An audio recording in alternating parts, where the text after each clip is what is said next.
Yeah, today, no trades, no trades for me personally. I would rather keep it flat, stay cash, stay out of the market, because we do have non-farm payroll. So let's quickly go to our calendar here. So today, Monday, no news. Tomorrow, Tuesday.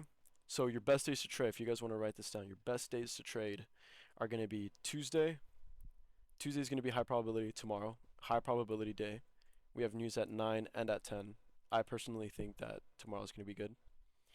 Wednesday and Thursday. Wednesday, I would say out of 100%, 75% chance that price action will be moving good. Thursday. Thursday is a no trade day. You do not want to be trading Thursday, especially PM session. Before non-farm payroll, NFP, we're going to call it NFP. Before NFP, for example, FOMC, large range day, you don't want to be trading the AM session before FOMC. Typically, FOMC happens in the PM session. You don't want to be trading the AM session. Same thing with NFP. NFP happens on Friday, pre-market, an hour before market opens. So PM session on Thursday, low probability. You will get a move. Like don't get me wrong. I'm not saying like there isn't going to be a play. There will be a play on these days, but like I said before, you want it to be high probability. So tomorrow we trade. Wednesday we'll hop on. If we see a trade, we'll take it. Thursday, no trade. No trade on Thursday. We're not trading on Thursday. You could try the AM session. Me personally, I would rather stay cash. Friday, we trade the AM session. Friday's gonna be a good day. So we get NFP at 8:30, which is right here. Non-farm employment chain, non-farm payroll. 10 a.m. We have PMI, another volatility injection at 10. So and AM session on Friday will be great. So Tuesday, Friday will be your best days to trade this week. But Mondays we don't trade. For you guys that just joined, we were just going over what days are best to trade. So if you guys are taking notes, Tuesday and Friday are going to be your best days. Wednesday is going to be your I'd hop like we're gonna hop on Wednesday. We're gonna be on the charts. We're gonna be tape reading. If we see a play, we'll take it. But it's just one of those days that everything has to be there for it to align. But yeah, let's go into the charts. So I am recording this, so if you guys do want to go back, mark out some levels that you missed. This is going to be the analysis. I'll be asking you guys to send your charts in a bit in the alpha analysis channel, just so we can all see where we're at. We'll talk charts, we'll talk levels. We'll see what we got going on here. So, all right. So starting on ES, we'll go to NQ if you trade NQ. We'll go to the dollar if you focus on the dollar. Starting with ES on the monthly. So ES on the monthly, what are we currently bouncing off of, or what is our current support? I do have it marked out here. It's going to be our monthly BISI. We have the low and the high right here. Something to note. Something to note here. Give me 1 second. All right. Something to note here on the monthly BISI is it looks like we came down, sorry, almost into the 50%, the consequent encroachment, the mean threshold, whatever you want to call it, of this BISI. I would consider that. It looks like the algorithm repriced into this gap. I would consider that bullish, obviously, as we're rejecting off of it, closing out of the month. Looks like August is coming to an end in 3 days. So on the monthly, looks like we have respected the BISI. That is something to take note of. Not as important if we're talking short term here. So on the weekly we have a breaker and a fair value gap. So the breaker would be this candle here. It would be Monday, July 3rd. And what makes a breaker? What was this? So if we get rid of these three candles here, I'm talking about these right here. Someone tell me in chat, if we're just looking at this profile here, what is this down close candle here? What does that act as? It's a PD array. Does somebody know what that candle there is?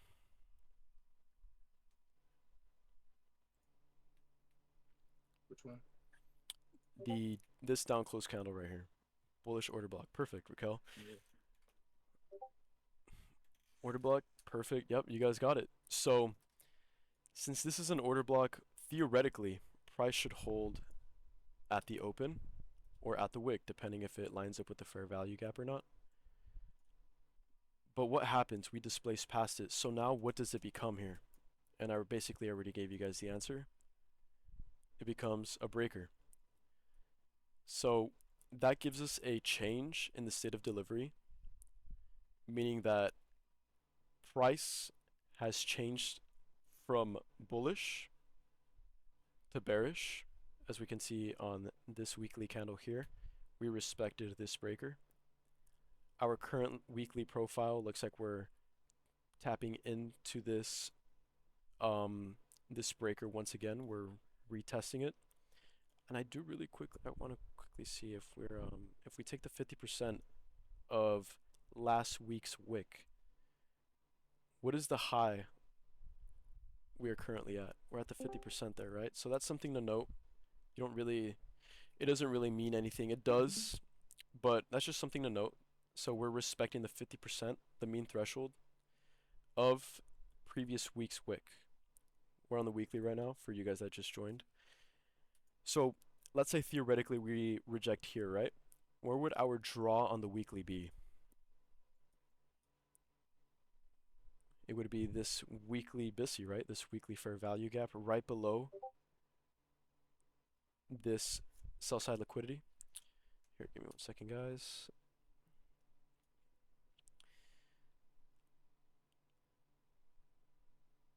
Perfect, perfect. Oh, you guys are typing in the member voice chat. Okay, I was looking at alpha chat. I was like, man, no one's typing here. All right, my bad, guys. Let me quickly go in this chat just so I can keep up with you guys. Perfect. Okay, so now I'm in sync with you guys. All right. Someone said, why do we not use the bearish candle to the left of that? Is it because one? Is it because the one you pointed out is the higher candle? Yes. So yes and no. So what an order block is, it's the set of candles that before displacement, right? That's like the simple term. So in this displacement like here, did we have a set of down close candles here? No, right? It was like down close candle, up close candle, down close candle. So if it was down close candle, down close candle, down close candle, then all of this would have been considered an order block. Don't get me wrong, this is still an order block, but have we displaced past this order block here?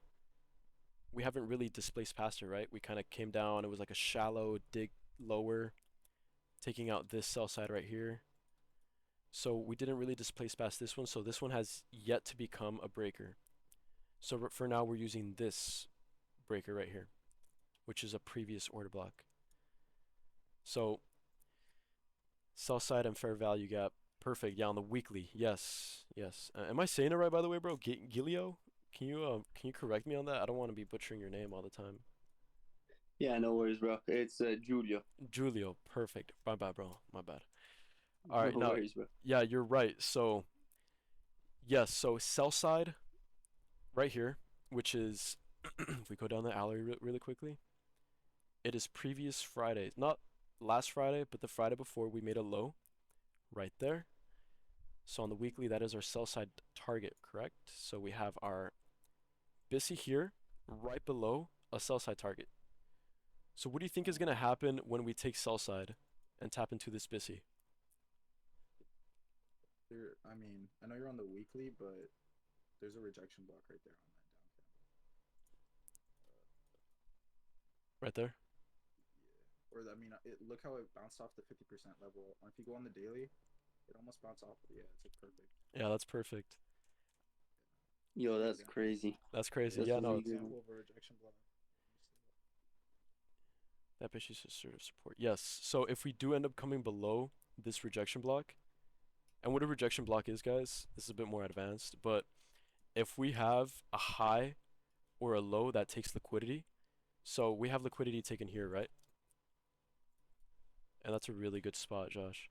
So if we have a higher low that took liquidity with a significant wick, keyword significant, you don't want a little wick like this. You want a significant wick. So the wick start point right here. So bullish example, bearish example. So these are both rejection blocks here. So the trigger of the rejection block would be the open or the close of the candle. So if we have a bearish example, it would be that. Bullish example would look like this. So that's just a quick little rejection block tip.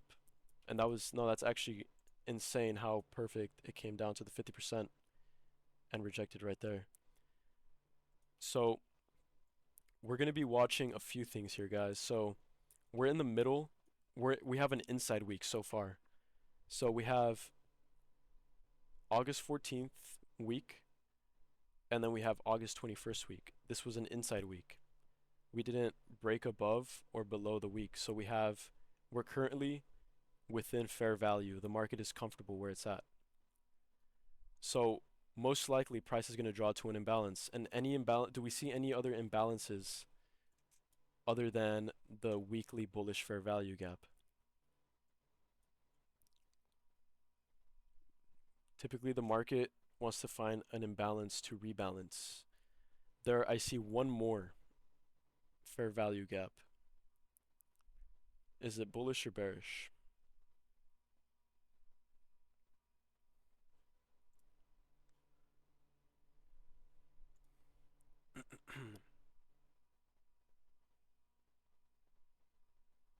Let's see if anybody bullish. Inverse fair value gap far away. Okay, I see what you mean. Rafa got it. 43.80.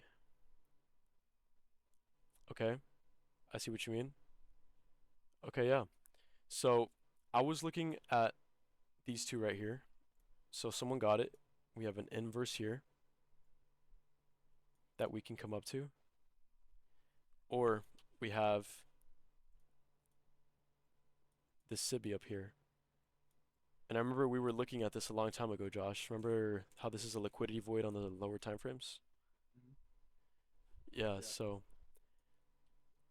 we have two draws here and what we're going to be focusing on is going to be the high and the low of the previous week. So if we draw out the high and the low, you want to be focusing on both of them because both are going to basically tell you your draw. So just like we have previous day high, previous day low, this time we're going to have previous week high, previous week low. So really quickly, let's change that to previous week high, previous week low. And just like the same, like I said, if we have a previous week high, previous week low, that's where price will most likely want to target liquidity resting above those highs or above those lows. So I'm going to mark out two things. So I already have the BISI on the weekly marked out. I'm going to mark out the inverse. That's a really, really good targeting point if we are bullish. So it's a bearish inverse. I'm going to add a W for weekly. Do you see anything else on the weekly, Josh, that you want to point out? Let's see. Pretty much covered it. The weekly breaker. That rejection block. Yeah, let me note that.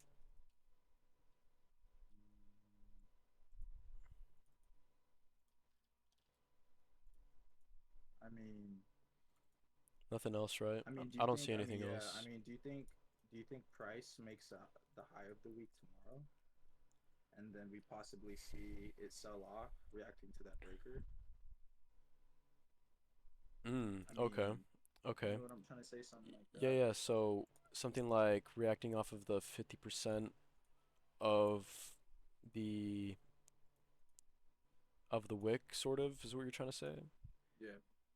Yeah, because if we go on the lower time frame, if we look at this 50%, let's say on the 5-minute, look at where we were one tick away. So most likely we make the high on Tuesday, reacting off of that 50%. You don't want to see it.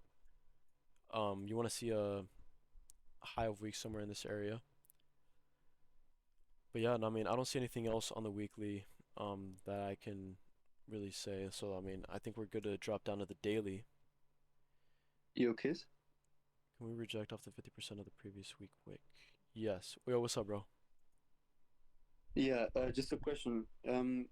Is it true that there's a high chance that you create the high or the low during the non-farm payroll like news thing? Is it true like um S- for the month?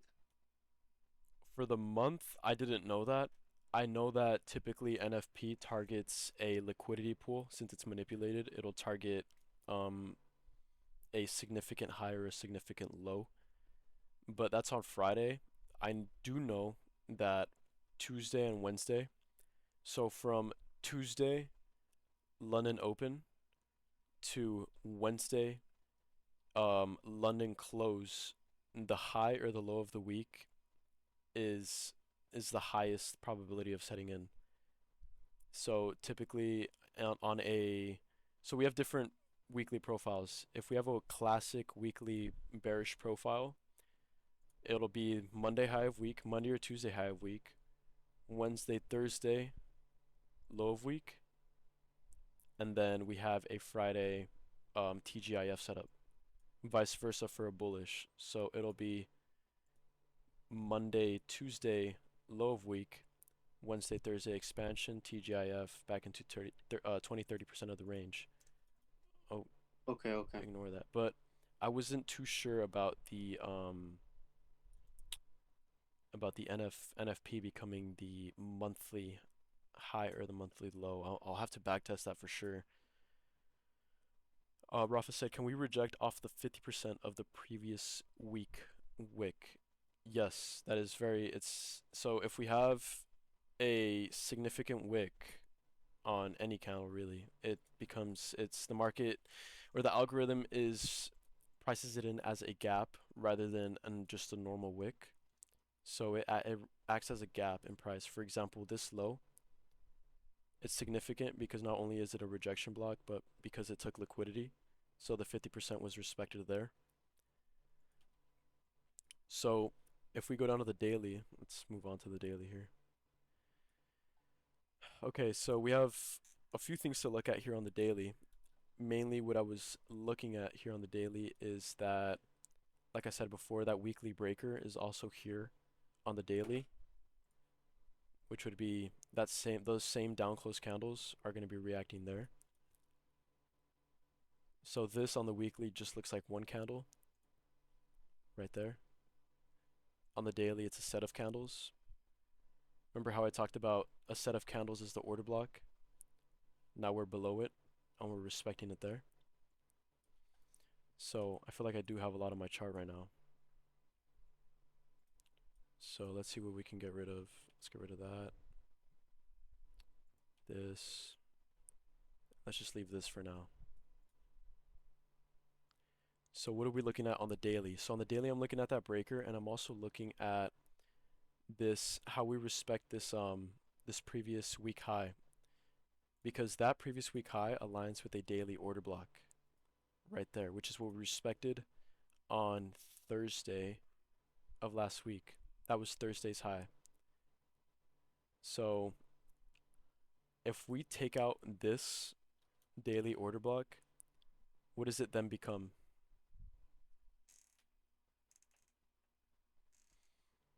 Remember when we talked about order blocks getting disrespected and we see change in the state of delivery? Breaker. Breaker block, perfect. Yep, yep. Yeah. Someone said, what did someone say? I know someone said like breaker block, my favorite. Something like that. Yeah, too much sauce. Order block, breaker. Yep. Breakers are insane because you get a lot of information from breakers. Mainly just from order blocks. If order blocks in general are being respected, up close candle, in institutional bearish order flow, if we retrace and we respect an order block, price will continue to be bearish. So here we have a bearish order block, price comes up, respects it, heads lower.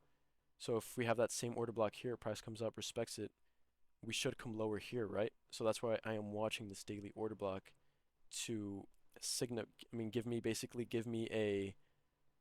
I wouldn't say signal, but keep my biased bearish to head lower.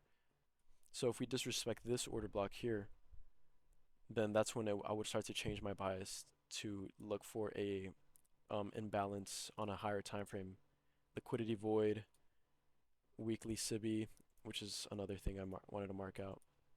Weekly SIBI, something along those lines. But on the daily, we're just going to be watching that daily order block for short positions. For long positions, I was also looking at this daily order block here, but we have a long ways to go before we get to it, because now we have a weekly rejection block and we have previous week low with sell side liquidity. So everything aligns here. If we take previous week high, which is around 44.85, and previous week low, which is around 43.65, we're currently in the middle, right? If we take our premium discount, we're actually not at equilibrium anymore, we're actually in premium. So our bias, for me personally, would remain bearish if we make a high of week on Tuesday for tomorrow. Overall, bias is bearish on the daily. Just keep that in mind. Obviously, going into lower time frames, we can our intraday bias can change, but for now, it looks like our bias remains bearish. On the 4 hour, we'll get much more information. So we continue to have that order block here, which is that 4 hour order block right there, which now turned into a breaker block. My phone keeps falling if you hear something falling. So this continues to be our 4 hour order block right there. And if we look at any imbalances on this leg lower, we have this imbalance up here, which that makes this high. That doesn't make this high an intermediate term high. Does anybody know what an intermediate term high is? If not, I could quickly explain it. Does anybody know what an intermediate term high is? Or not know, sorry. If you know what it is, it's fine. But if you don't know what it is, I can quickly explain it.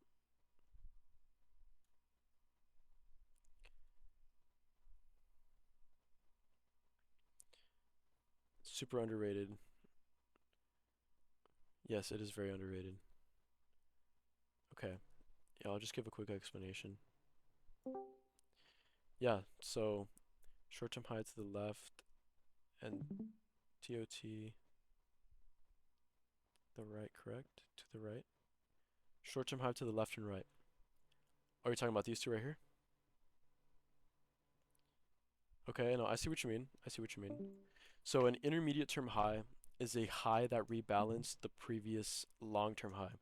So in this case, we have, if we're looking at over like this market structure here, this swing, we have a long-term high, long-term low. So where would our intermediate term high be? Did this high rebalance this entire leg? Are there still any imbalances left? We still have one imbalance, right? It would be this one right here. And where does that reside? That resides above previous week high and within our weekly inverse fair value gap. So this right here could potentially be our next draw on liquidity, coming off of the 50% of the previous week's wick. And what do you notice here? Remember how last week we were looking at the 4 hour balanced price range? We were also looking at the 4 hour SIBI and this 4 hour breaker here. I don't know why I marked that as our entire breaker. This is our breaker right there. What do you notice price doing? Is price respecting the 4 hour breaker, the 4 hour balanced price range, the 4-hour Sibi. We respect it here, but are we respecting it right now? Doesn't look like it, right? Not anymore. Exactly. So what do we want to see now? What I would like to see personally is the 4-hour to close above this Sibi. That would negate the BPR and the breaker. We've basically already negated the breaker after closing back above it. Now what I want to see is, let's get rid of all of this. What I want to see is this become an inverse right here. If this becomes an inverse for tomorrow, what can we potentially have? A draw to the 4-hour Sibi here, right? Which is that weekly inverse, which is back above that previous week high. So that is something we're going to be paying attention to. I'm going to be paying attention to this 4-hour inverse right here.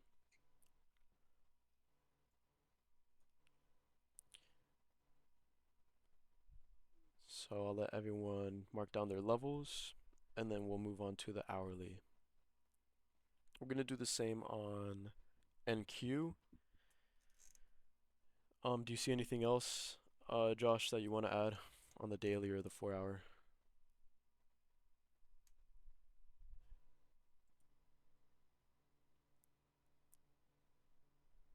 Alright, bet. So let's go on the 1-hour. And we have that same Sibi here on the 1-hour, which is pretty surprising. There we go. So we're going to actually mark this out H4 minus fair value gap. That's an equal sign, which is 4-hour Sibi. All right. Same goes on the hourly. We have this Sibi right here. Are we respecting the Sibi? We respected it here, and we respected it here. Price wants to draw higher from what we can see here. This was today's price action, all this chop right here. Price will most likely draw to higher prices overnight. And now we're going to be looking for previous week high. So let's update our levels here.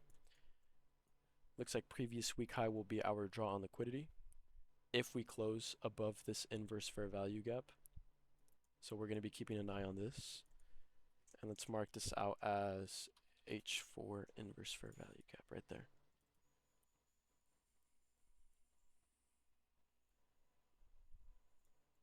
Perfect.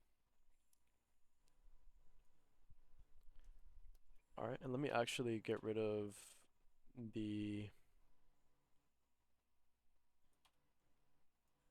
There you go. I just want to clean up my chart.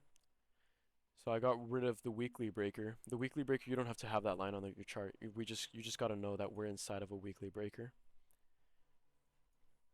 So short term, from the looks of it here, it depends how we open up overnight. Give me 1 second.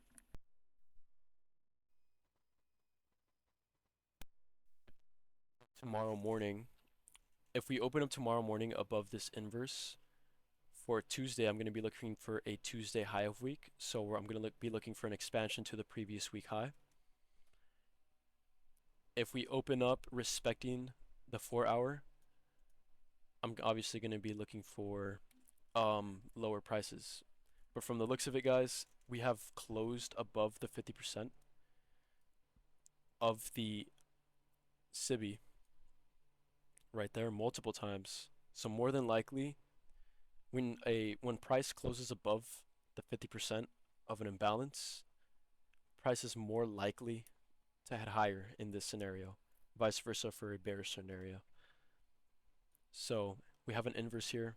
I'm looking for higher retracement, and then we can get a move higher into previous week high, which is Thursday's high right here.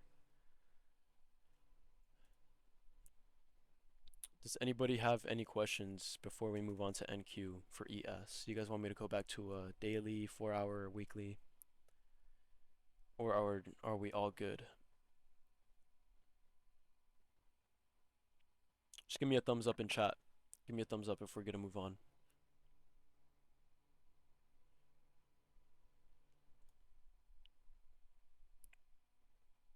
All right.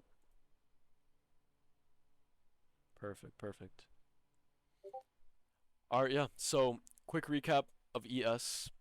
We're looking at intraday for tomorrow. We're looking at one thing, 4 hour and 1 hour SIBI. This SIBI right here, we're watching it for higher prices. Keep that in mind for going into tomorrow. So, when you wake up tomorrow or when you're trading tomorrow New York session AM, you want to be looking for higher prices up to previous week high. That's all you're going to be looking at. Once we get up here, that's going to be a different story. We'll make an analysis for that, but for now, just focus on this 4 hour/1 hour SIBI. Going into NQ here, let's go on the weekly. Weekly levels should be the same. There aren't any imbalances that we should be worried about for now. Here, give me 1 second, guys. I'll be right back.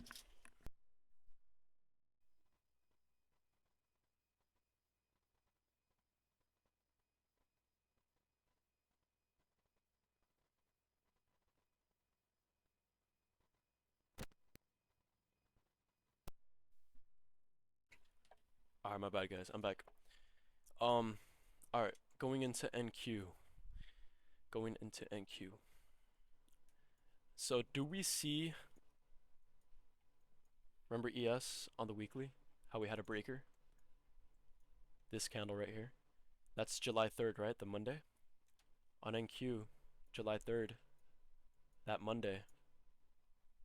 Is that a breaker?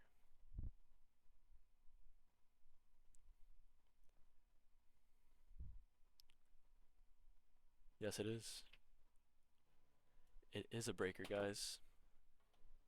So, if we draw that out in time, what can we expect? We can expect NQ to tap into this breaker along with ES taking out previous week high. Let me get rid of that right there. So, I'm going to be watching NQ here. Let's actually pull up both charts right here.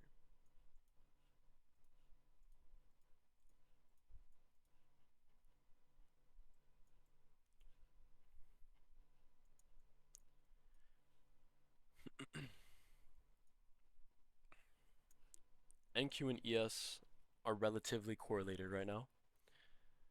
So, I'm going to be watching for ES, like I said before, to come up to that previous week high. NQ, we're a long ways from taking previous week high. So what are we looking for now? We're looking for a tap into this breaker. So we're going to definitely note that. Definitely note the weekly breaker. It's going to be important. It's going to play an important role in our bias and correlations for the indices.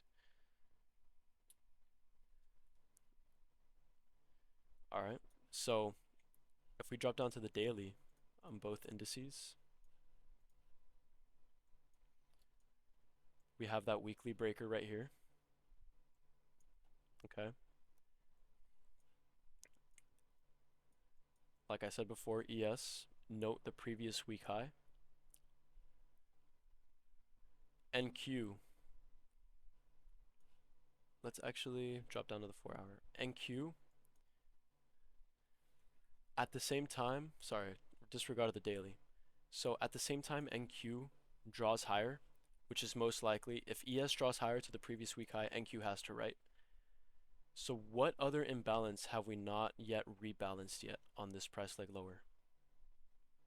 On NQ, right? This one right here, right? Does ES have that same imbalance? It does not. So what we can assume here is, if we get rid of this, we're still respecting this 4 hour balanced price range. But I am going to be watching on NQ. I'm going to be watching this SIBI here. It is still important. It is still important. So what I'm expecting here is you can expect ES to come up, take previous week high. At the same time, NQ come up, tap into this SIBI. This would be rainbows and butterflies, perfect scenario. ES takes out previous week high. NQ taps into this imbalance right here. We have SMT on both indices. We have a Tuesday high of week, and we displace lower to sell side for the rest of the week. So NQ, note the 4-hour SIBI. Also, of course, note the BPR and the current SIBI we're in, but this SIBI we're obviously not respecting it as much as we are the BPR. But also note the SIBI above it. So note those two things. On ES, you want to be noting the previous week high and the 4-hour SIBI we are currently in. Alright, so NQ's previous week high is right here. Let's also note those two. Just note them just in case. So we're gonna go previous PWL, previous week low, previous week high, PWH. And I want SMT to occur in this SIBI here on NQ. Once price taps into this SIBI, we have ES taking out previous week high. If we do want to get fancy with it, we also have a BPR there. We have a BPR within that SIBI, so that can be a stronger level there. Going onto the 1 hour on NQ and ES. We already went through ES, so ES we're still looking at that SIBI there. NQ we have those same levels, just with more information here on the hourly. So we're still respecting that balanced price range, but if we were to head higher here, guys, we have this BPR. So we have another BPR above this BPR. Just note that. So going into tomorrow, write this down. You want to be looking for ES mainly. I'm going to be watching ES here. I'm going to be mainly watching this SIBI. And NQ, I'm going to be watching this SIBI. I want NQ to respect this SIBI. I want ES to disrespect this SIBI for higher prices. NQ to respect this SIBI for lower prices. That'll give us a nice SMT on the week. Do you guys have any questions so far? Anything I missed? Or something you see that I don't by any chance? What do you think of the order block mean threshold above all those up candles on NQ, which is perfect with the balanced price range, and would also be perfect if it would be at the same time as ES uses the SIBIs as fair value gaps? What do you think? What time frame? I'm assuming the 4-hour. Yeah, exactly. So on your right on NQ, no, if you go all, yeah, exactly, right there, like, so you can see all the, yeah, exactly. So if you get the 50%, what do you think if we would close above it, and it would be exactly at the same time as ES close above? It's the inversion for value gap that we want to see as support. I feel like that would violate all those up candles as like pushing price lower, and would really confirm the bullishness that you were talking about, and like, yeah. Yes, yes. Yeah, so that's a What really do you good think? point because no, that's a really good because then that would make this a breaker if we disrespect this fair value gap. So that's why I'm looking at this fair value gap. Oops. That's why I'm looking at this fair value gap and this fair value gap. If we're looking at Okay, overall okay. imbalances, yeah. But in terms of biased, yes, definitely I do want to see higher prices going into tomorrow. Higher prices going into tomorrow. I'm not saying I'm bullish for tomorrow. I'm just saying going into tomorrow, I want to see higher prices. NQ coming up into this balanced price range. Let's actually mark that out right there. BPR. Let's make that smaller. So BPR within a SIBI right there. Yeah, so going into tomorrow at market open, we'll definitely hop on in the call, and we will look at how price respected not only this and on NQ this BPR, to head higher to here. So if we're still respecting this BPR and NQ, that means we will most likely, it will most likely, you know, not be as accurate as I would want it to. Then we'll, try to switch up bias, whatever. But if we disrespect it here going into tomorrow, that means we will start looking into higher prices here, and we will also be watching NQ to come up to previous week high here. But yeah, no, this is a breaker and a fair value gap overlap, which can guide our entry and offer strong resistance. So price may just drop off from where it is now. Yes, you're right. So yeah, no, taking into consideration that we're still inside a weekly breaker and fair value gap. Yeah, we're still inside previous week's range. Yes. So that's why tomorrow morning is very important. Tomorrow morning we want to be looking at where we are in terms of market structure. Is that BPR and NQ not a bearish BPR? Yes, it is a bearish BPR. I have two bearish BPRs here. I have this one and I have this one. I'm watching both. That's why they're both marked out on my chart. Yeah, we're still currently inside the week's range, which I have marked out here. PWH, PWL, that's the previous week high, previous week low. So we're looking for the algorithm to target a high or a low, and that will be our draw on liquidity. Exactly, Julio. Yeah, you want to know the draw on liquidity. That's why it's important to be patient. It's important to be patient. A lot of people are always trying to decide a daily bias. Like, oh, I want to, I'm biased. My bias for today is this and that and this and that. It's like, well, you don't always have to have a bias. You want to know where the draw on liquidity first. Then that'll give you your bias.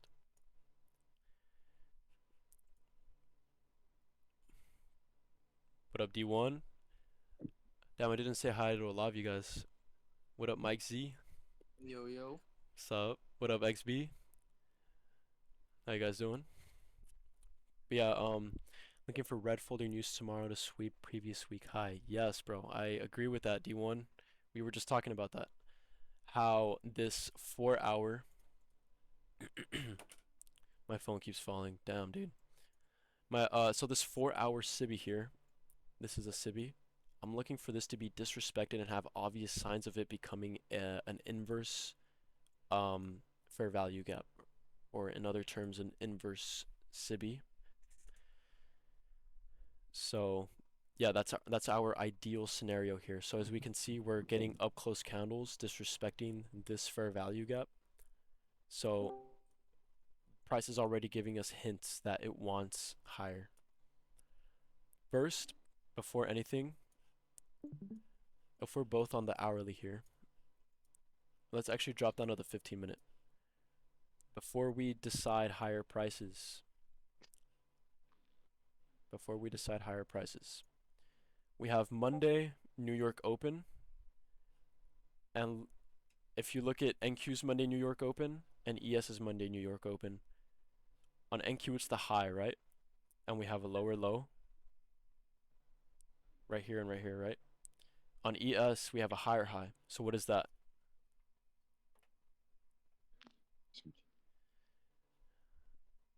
SMT, perfect. Yeah, so if we have SMT and we want higher prices, so that's bearish SMT, right? If we want higher prices, we want NQ to take out this high right here. So for now, short-term target, this is our buy-side liquidity target right here. You want price to take out this high to head higher. If price takes out this high and doesn't respect the SMT, then we will, then ES will for sure shoot up. Keep that in mind. So I'm just going to leave my chart like this on NQ, just so I know where my targets are. I'll just put two little eyeballs right there because those are my targets. So if NQ takes out this high, ES will shoot up, targeting a most likely like an order block somewhere up here, but we have relative equal highs here. So more than likely we have resting liquidity above these highs, and same on NQ. So that could be our draw. Oh, I'm missing out a lot here in the chat. Ideally, leave the new 1 hour busy unfilled. close over the 4-hour SIBI, retrace into the 1-hour BISI. Yes, turning into an inverse, right? If we want higher prices, you want the SMD to be disrespected. 100%, yes. Yeah. Yeah, you don't want the SMT to be respected. That is how you determine whether the SMT is respected or not. Yep. But yeah, guys, that's gonna be okay, so quick recap before we move on. Quick recap. I've already done like 4 recaps, but I just want everyone to know. I just want everyone on the same page. Okay, so 4-hour. Here we go. Let's start on the 4-hour. So, long term for the week, weekly overview. We're looking at the weekly, previous week high, previous week low on both indices here. So marked out in PWH, PWL. So if we're looking at the overall market structure, what can you notice here on ES? And we said ES is not respecting this SIBI here. So what can we assume that price wants to do? Price wants higher, right?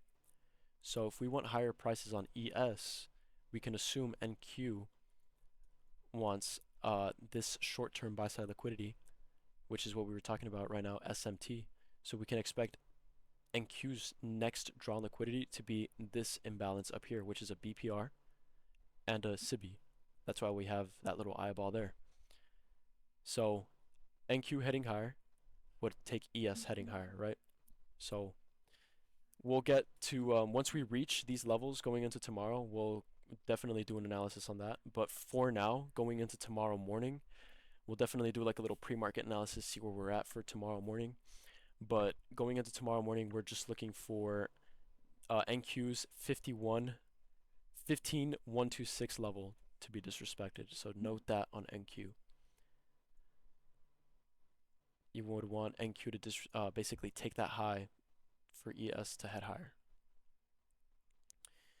But yeah, let's I did want to do like because I know a lot of you guys in here have never been in a call with me, or we've never really chatted before.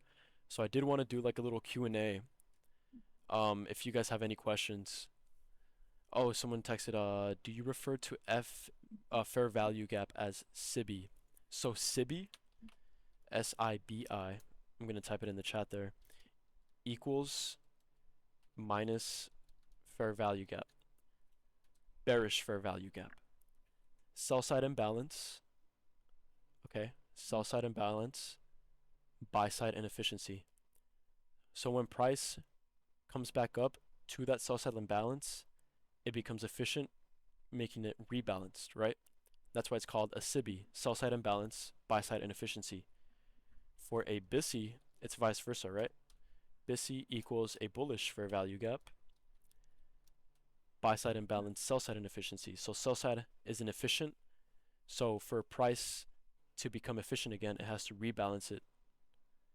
It's a bit complex, but because I don't like saying just fair value gap because I could be referring to a bullish or a bearish one. So I would prefer to say SIBI or BISI so we know whether it's bullish or bearish.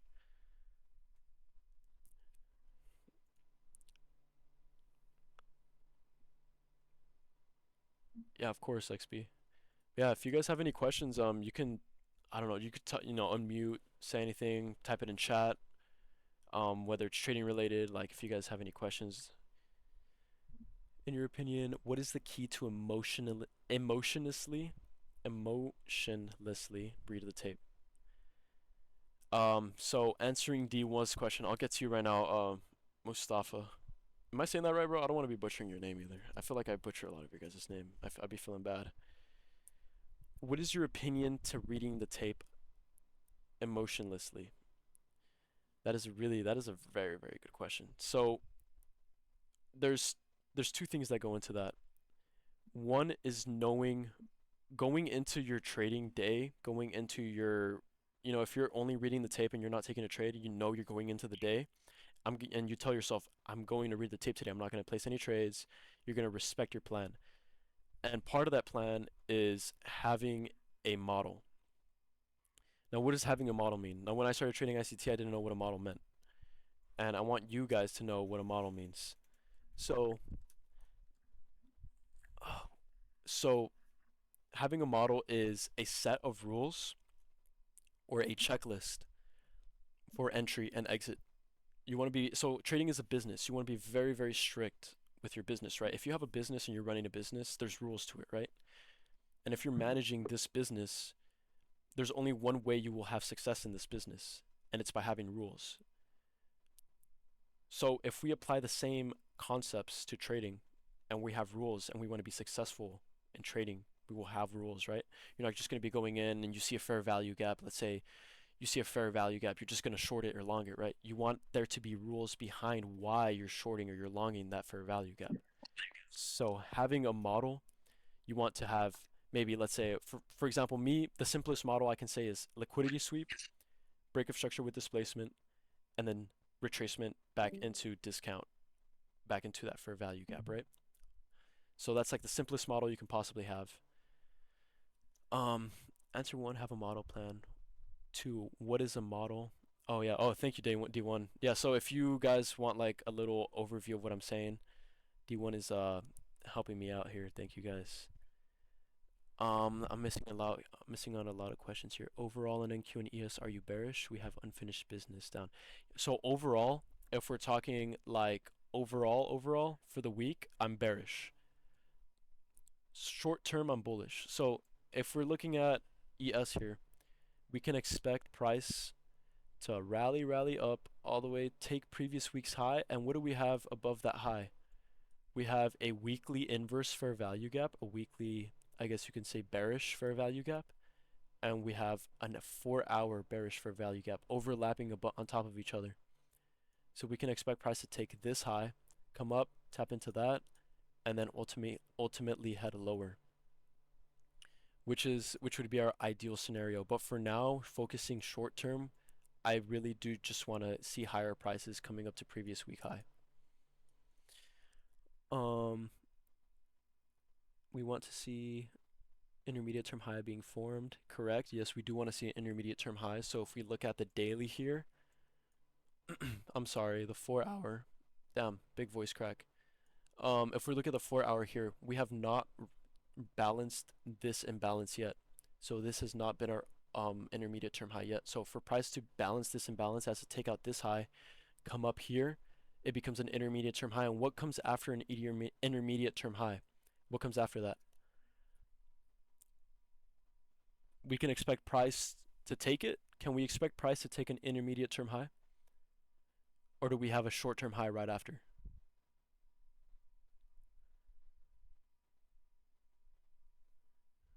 Does anybody know? Short term, perfect, yes. So we have a short term high after an intermediate term high. Exactly, perfect, Sherber.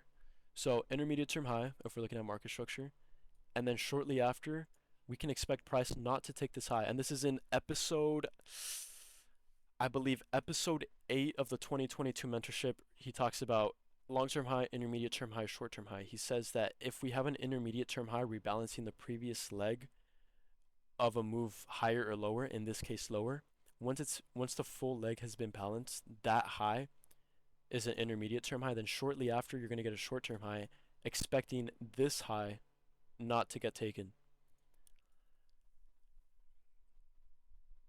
Yeah, you guys are one step ahead of the game. You guys are so smart. You guys already know what you're doing. Perfect. Exactly. We need to see respective higher time frame PD arrays and premium being respected. Yes. So we do have a higher time frame PD array here, which would be that weekly inverse fair value gap. Right. My bad, guys. Let me find it for you guys. There you go. Right there. Perfect. Let's go back down to the 1 hour. Hey, can you use standard deviations on high time frame? I use it on low time frame, but not sure if it's reliable on higher than 1 hour. So it is reliable. It just takes a long time to play out. It kind of gives you it gives you like, how do I say this? So let's use it on the 4 hour. I'll show you. So let's use it here on the 4 hour. So here we have a typical market maker sell model, right? We have the buy side of the curve. We have some sort of SMT here, a smart money reversal, and then we have the sell side of the curve, right? So perfect. Yeah. So D1 said if you can do it on high time frame, you can also do it on low time frame. So it is possible, but it'll just take longer to play out. So if we use our standard deviations here, for example, I was going to ask you guys this. Which leg took liquidity, or which was our manipulation leg? Obviously, I already used it. It's going to be this leg that took liquidity. And keep in mind, it's going to be the last leg that took liquidity heading higher or lower. So you don't want to use like some random little leg in here. You want to be using the last leg that took liquidity, which would be here. And I forgot to update my fib here. There you go. Here, let me do. There you go. All right. So if we look, this is on the 4 hour, and it does work, by the way, just to answer your question. Yes, it does work. It just takes longer to play out. So if we're here on the 4 hour, we have our liquidity sweep higher, right? So 1 to 1.5, we can expect this trade setup. Yes, so actually, matter of fact, in that video that D1 just sent, I used the 4 hour, I believe, or the 1 hour. I used a high time frame chart to determine the monthly power of three. Yeah, it's a very good video. But yeah, so 1 to 1.5, we can expect a trade setup, right? So in this range here, we can expect a trade setup. What does that mean? What does it mean by a trade setup? So we can expect price to either retrace into. So the first tap, what I've noticed from backtesting is the first tap into the 1 to 1.5, it will, I don't want to say automatically reverse, but when you start to see signs of reversals, it'll come up and look for an imbalance, and it'll be the nearest imbalance. So in this case, what was the nearest imbalance? It was this SIBI here, right? Price tapped into it, retraced, found that SIBI there. And then ultimately it started respecting order blocks, which is what you want to see. You want to see order blocks start to be respected, which is that's a little bearish order block right there. So 1 to 1.5 trade setup, 2 to 2.5, we can expect a retracement. So what happens when we don't get a retracement in the 2 to 2.5? Then we can expect an expansion to, and I just recently learned this, it's the 3.5 to the 4. It is a range, not all the way to the 4, but it's a range. So 3.5 right there to the 4. What happened when we tapped into the reversal range there? We have our reversal. So there you go. So yes, to answer your question, yes, you can use it on higher time frames. Let me just get rid of this.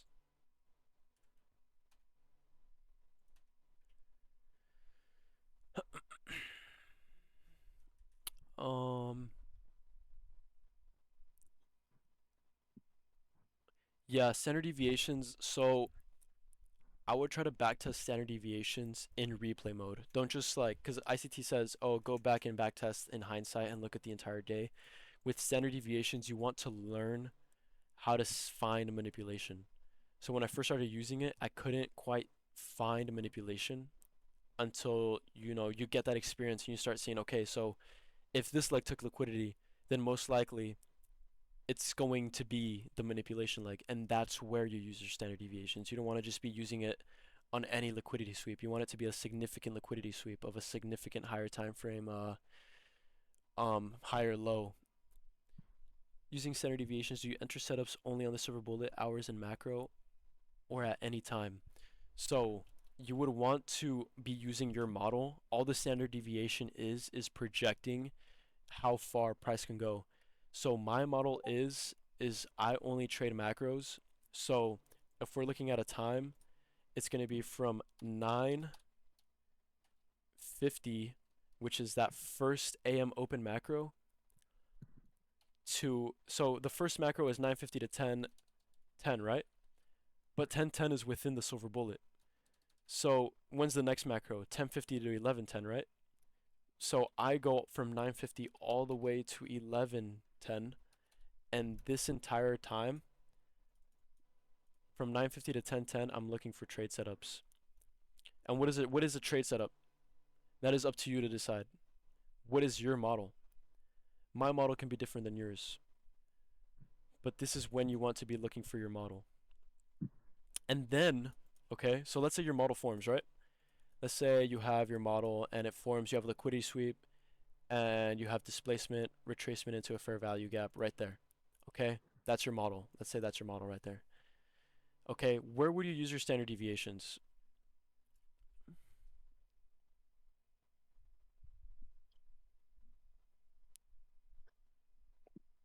On what leg would you use your standard deviations if the time aligns and your model aligns?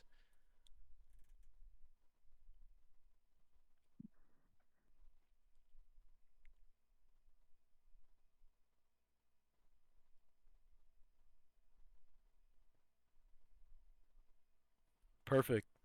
Yep. The swing that took liquidity. So standard deviation in itself isn't a model. All it does is project how far price can go. So let's say you missed entry on this fair value gap here. So what would you wait for now? Let's say you missed entry here and it ran without you. Where would be your next opportunity to enter? From low and last high, 1 to 1 point, perfect, 1 to 1.5 area. Very well said. And more than likely, once it reacts of this fair value gap, it'll displace higher. And in this displacement higher, what would it make? Another fair value gap. And what happens? We tap into the 1 to 1.5, we retrace, and that's your entry right there. Exactly. Exactly. And then once you get entry on the 1 to 1.5, where would you target then? What would be an ideal target?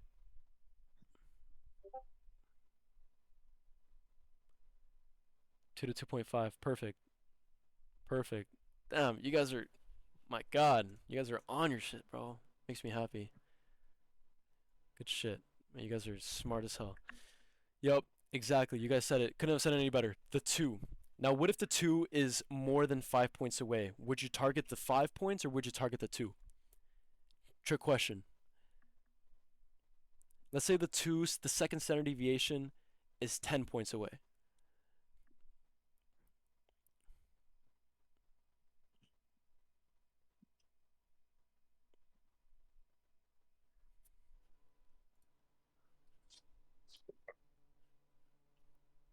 What's the question again?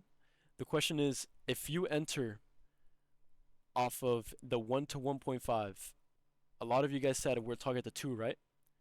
But what if the 2, the second standard deviation, is more than 5 points away? Let's say it's 10 points away. What would you target then? What would be your closest target? Trick question, by the way. If 10 handles away, trade. If less than, no trade. You would target 10 handles. So here's the answer. You would target 5 handles. Yes, too much sauce. Perfect. You would take partials at the next swing low, or you would target 5 handles. So the low hanging fruit or 5 handles, if the second standard deviation is too far away, and it's too far away for comfort. So let's say you enter here, and let's say from here to here, this range on this leg, that right there, let's say that's 20 points, right? That's a 20-point move on ES. And that doesn't, and you don't feel like holding your contracts for 20 points. So what would you do if 20 points is all the way up here? What I would do, and here's the sauce, take note of this. Take partials at either the high that retraced or 5 points. So low hanging fruit, write this down. Low hanging fruit, LHF, low hanging fruit, slash 5 points. And a lot of you guys um, noticed this when I journaled on Friday. Remember that trade we took on the 15-minute? It was a bearish unicorn. Price ran 7 points. But what did I not do? What did I forget to do? And I didn't follow my rules here. And that was a perfect example of me not following my rules. It was a losing trade. I didn't take partials at 5 points. If I would have taken partials at 5 points, then we would have been break even on that trade. But I let it run all the way to 7 points without taking partials at 5.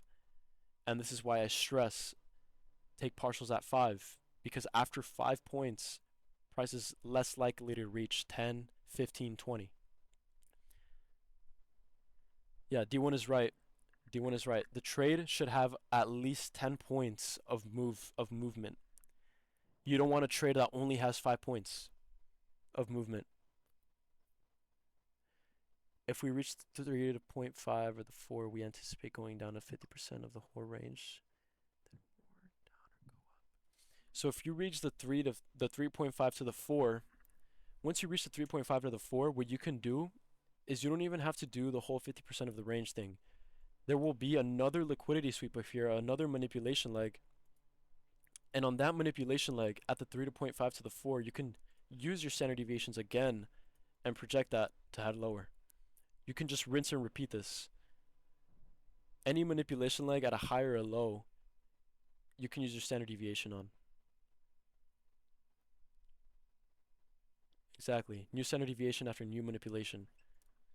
And especially if it's in a macro within a new hour and you implement the power of 3 at a new hour and you're looking at your high time frame hourly candles, it's over. That's straight bread right there.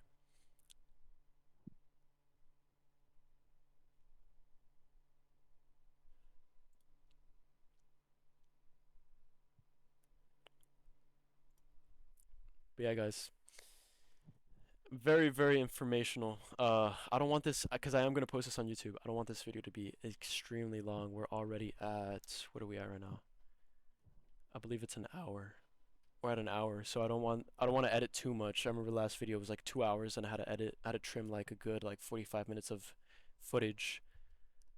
But yes, guys, you're welcome, Julio. I try to provide as much value to you guys as possible. I know a lot of other I guess you can call them gurus out there. They kind of gatekeep this stuff, but like this is all the information you can find for free. So why not give it to you guys for free? You know. Can we have access to the unedited version? I mean, sure. I mean, I'll post the unedited. It's easier for me because then I don't have to edit it. I'll post the unedited version 100%. Yeah, 100%. And for you guys that haven't joined alerts yet, we do these calls. I mean, if you guys want to see me trade live, I know for you guys that are already in alerts, I mean, you guys can vouch. I like to provide value in alerts inside of the live calls as well.